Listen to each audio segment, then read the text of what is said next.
ನಾವು ಯಾವುದೇ ರಾಶಿಯ ವರ್ಷ ಭವಿಷ್ಯವನ್ನು ನೋಡುವಾಗ ಗ್ರಹಗಳ ಫಲವನ್ನು ನೋಡ್ತೇವೆ. ಅದರಲ್ಲಿ ಮುಖ್ಯವಾಗಿ 4 ಗ್ರಹಗಳಾದಂಥ ಶನಿ ಗ್ರಹ, ರಾಹು ಗ್ರಹ, ಕೇತು ಗ್ರಹ ಮತ್ತು ಬೃಹಸ್ಪತಿ ಗ್ರಹಗಳು. ಈ ಗ್ರಹಗಳ ಫಲಗಳ ಬಗ್ಗೆ ಅವಲೋಕನ ಮಾಡಿದಾಗ ಅದರಲ್ಲಿ ಎಷ್ಟು ಗ್ರಹಗಳು ಉತ್ತಮ ಸ್ಥಾನದಲ್ಲಿ ಸ್ಥಿರವಾಗಿದ್ದು ಒಳ್ಳೆಯ ಶುಭ ಫಲಗಳನ್ನು ನೀಡ್ತಾರೆ ಇರೋದನ್ನು ತಿಳಿಬೇಕು. 2025 ಧನುಸ್ಸು ರಾಶಿಯವರ ಗೋಚಾರ ಫಲ ನೋಡಿದಾಗ ಶನಿ ಗ್ರಹವು ಚತುರ್ಥ ಭಾವದಲ್ಲಿ ಸ್ಥಿರವಾಗಿರೋದ್ರಿಂದ ಇದು ಉತ್ತಮವಾದುದ್ದಲ್ಲ.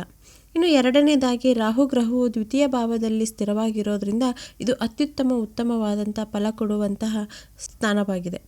ಇನ್ನು ಮೂರನೇದಾಗಿ ಕೇತು ಗ್ರಹವು ನವಮಿ ಭಾವದಲ್ಲಿ ಸ್ಥಿರವಾಗಿರೋದ್ರಿಂದ ಇದು ಅಷ್ಟು ಉತ್ತಮವಾದುದಲ್ಲ. ಇನ್ನು ಕೊನೆಯದಾಗಿ ಬೃಹಸ್ಪತಿ ಗ್ರಹವು ಈ ವರ್ಷ 2025ರಲ್ಲಿ ಸಪ್ತಮಿ ಭಾವದಲ್ಲಿ ಸ್ಥಿರವಾಗಿರೋದ್ರಿಂದ ಅತ್ಯಂತ ಉತ್ತಮವಾದಂಥ ಫಲ ನೀಡುವಂಥ ಗ್ರಹ ಅಂತ ಹೇಳ್ಬೋದು. ವರ್ಷ ಧನುಸ್ಸು ರಾಶಿಯವರು ಈ 2 ಗ್ರಹಗಳ ಉತ್ತಮ ಸ್ಥಿರಭಾವದಲ್ಲಿ ಇರೋದ್ರಿಂದ ನಿಮಗೆ ಒಳ್ಳೆಯ ಅಭಿವೃದ್ಧಿಯ ಸಮಯ ಅಂತಲೇ ಹೇಳ್ಬೋದು. ಯಾಕಂದರೆ ಬೃಹಸ್ಪತಿ ಗ್ರಹವು ಅತ್ಯಂತ ಉತ್ತಮ, ಅದು ಸಪ್ತಮಿ ಭಾವದಲ್ಲಿ ಸ್ಥಿರವಾಗಿರೋದ್ರಿಂದ ಈ ಒಂದು ಗ್ರಹವು ಉತ್ತಮ ಭಾವದಲ್ಲಿ ಸ್ಥಿರವಾಗಿದ್ದರೆ ಇನ್ನು ಉಳಿದಂಥ ಗ್ರಹಗಳಿಂದ ಉಂಟಾಗುವಂಥ ಕೆಟ್ಟ ಫಲಗಳು, ಅನಿಷ್ಟ ಫಲಗಳಿಗೆ ಈ ಬೃಹಸ್ಪತಿ ಗ್ರಹವು ನಿವಾರಣೆ ಮಾಡಿ ನಿಮಗೆ ಒಳ್ಳೆಯ ಫಲಗಳನ್ನು ಕೊಡ್ತಾನೆ.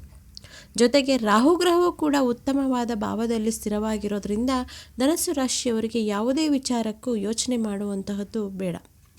2025ರಲ್ಲಿ ಧನುಸ್ಸು ರಾಶಿಯವರಿಗೆ ಮೇ ತಿಂಗಳ ನಂತರ ಅತ್ಯಂತ ಉತ್ತಮವಾದ ಅಭಿವೃದ್ಧಿಯ ಸಮಯ ಪ್ರಾರಂಭವಾಗುತ್ತೆ.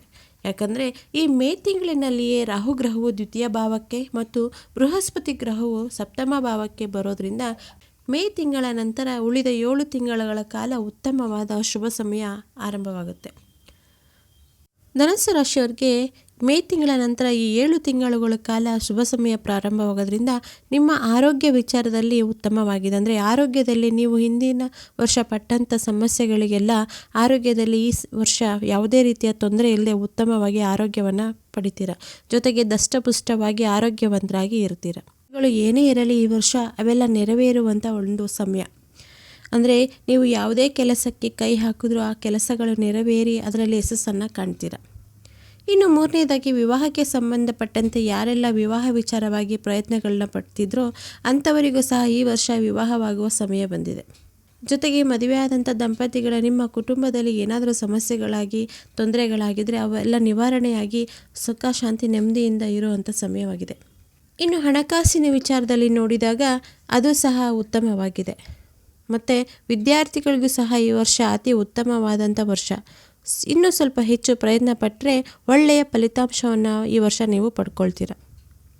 ಮತ್ತು ಧನುಸ್ಸು ರಾಶಿಯವರಿಗೆ ಈ ವರ್ಷ ಗಣ್ಯ ವ್ಯಕ್ತಿಗಳನ್ನು ಭೇಟಿಯಾಗುವಂಥ ಅವಕಾಶವೂ ಕೂಡ ಇದೆ.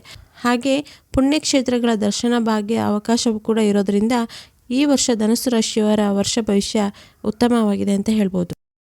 ಮತ್ತು ಹಾಗೆ ಈ ಧನುಸ್ಸು ರಾಶಿಯವರ ವರ್ಷ ಭವಿಷ್ಯದಲ್ಲಿ ರಾಹು ಗ್ರಹವು ದ್ವಿತೀಯ ಭಾವದಲ್ಲಿ ಸ್ಥಿರವಾಗಿ ಉತ್ತಮವಾಗಿರೋದ್ರಿಂದ ನಿಮ್ಮಲ್ಲಿ ಆತ್ಮಸ್ಥೈರ್ಯ, ನಂಬಿಕೆ, ಧೈರ್ಯ ಹೆಚ್ಚಾಗುತ್ತೆ. ಅಂದರೆ ನೀವು ಆಡುವಂಥ ಕೆಲಸ ಕಾರ್ಯಗಳಿಗೆ ಯಶಸ್ಸನ್ನು ಕೊಟ್ಟು ನಿಮಗೆ ಧೈರ್ಯವನ್ನು ಕೊಡುವಂಥ ಗ್ರಹವಾಗಿರೋದ್ರಿಂದ ಈ ವರ್ಷದ ವರ್ಷ ಭವಿಷ್ಯದಲ್ಲಿ ಧನುಸ್ಸು ರಾಶಿಯವರ ವರ್ಷ ಭವಿಷ್ಯ ಅಭಿವೃದ್ಧಿಯ ವರ್ಷ ಅಂತಲೇ ಹೇಳ್ಬೋದು. ಈ ಒಂದು ಮಾಹಿತಿ ನಿಮಗೆ ಇಷ್ಟವಾದಲ್ಲಿ ನಮ್ಮ ಚಾನಲನ್ನು ಲೈಕ್ ಮಾಡಿ, ಶೇರ್ ಮಾಡಿ, ಕಮೆಂಟ್ ಮಾಡಿ. ಹಾಗೆ ಯಾರಾದರೂ ಹೊಸದಾಗಿ ನಮ್ಮ ಚಾನಲನ್ನು ನೋಡ್ತಾ ಇದ್ದರೆ ಸಬ್ಸ್ಕ್ರೈಬ್ ಮಾಡಿಕೊಂಡು ಪಕ್ಕದಲ್ಲಿರುವಂಥ ಬೆಲ್ಲೈಕನನ್ನು ಕ್ಲಿಕ್ ಮಾಡಿ ಅದರಲ್ಲಿ ಆಲ್ ಅನ್ನೋ ನೋಟಿಫಿಕೇಷನನ್ನು ಸೆಲೆಕ್ಟ್ ಮಾಡ್ಕೊಳ್ಳಿ. ಮತ್ತೊಂದು ಮಾಹಿತಿಯೊಂದಿಗೆ ಭೇಟಿಯಾಗೋಣ. ಅಲ್ಲಿವರೆಗೂ ಧನ್ಯವಾದಗಳು. Thank you for watching this video.